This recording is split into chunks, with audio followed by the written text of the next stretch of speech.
মাঝখানে আর মাত্র একদিন বাকি, ৪ঠা জুন সমস্ত জল্পনা কল্পনার অবসান হবে। লোকসভা ফলাফলের ঘোষণা, গণনার দিন এবং গণনার পরবর্তী সময়ে যে কোনো পরিস্থিতির মোকাবিলায় বদ্ধপরিকর খোয়াই জেলা আরক্ষা প্রশাসন। রবিবার খোয়াই জেলা আরক্ষা প্রশাসনের উদ্যোগে দুপুর 12:30 নাগাদ খোয়াই কোহিনুর কমপ্লেক্স প্রাঙ্গণ থেকে খোয়াই জেলাশাসক চাঁদনী চন্দ্রনের নেতৃত্বে প্রশাসনিক আধিকারিক সহ পুলিশ এবং বিভিন্ন বাহিনীর জওয়ানরা গোটা খোয়াই শহরে ফ্ল্যাগ মার্চে অংশগ্রহণ করে।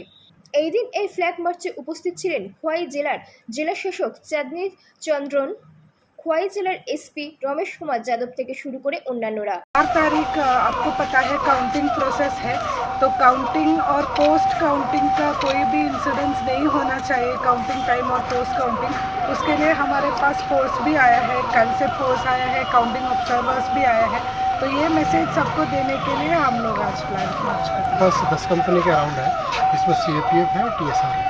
इसके अलावा जो फ्लैग मार्च का आप पूछ रहे थे, सभी एरिया में फ्लैग मार्च चल रहा है हमारा।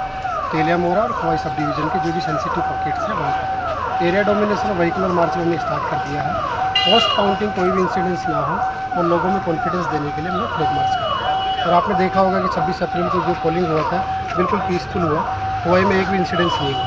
वैसे हमारा पोस्ट काउंटिंग है। এদিকে রবিবার সন্ধ্যায় অনুরূপ ফ্ল্যাগ মার্চ হয় ধলাই জেলার সদর আমবাসাতে। পূর্ব ত্রিপুরা আসনেও একই দিনে ফলাফল ঘোষণা হবে। নিরাপত্তার দিক থেকে গোটা আমবাসা মহকুমাকে ঘিরে ফেলেছে পুলিশ প্রশাসন। তারই অঙ্গ হিসেবে সন্ধ্যায় আমবাসা বাজারে আমবাসা মহকুমার পুলিশ আধিকারিকের নেতৃত্বে ফ্ল্যাগ মার্চ করা হয়। আমবাসা টাউন হলের সামনে থেকে ফ্ল্যাগ মার্চ শুরু হয়ে আমবাসা বাজার ও ডলুবাড়ি বাজার পরিক্রমা করে। পাশাপাশি অন্য আরেকটি টিম কুলাই বাজার সহ বিভিন্ন এলাকা পরিদর্শন করে। এই ধরনের কর্মসূচির মূল লক্ষ্য হল নির্বাচনের ফলাফল যেন সুষ্ঠুভাবে সম্পন্ন হয়।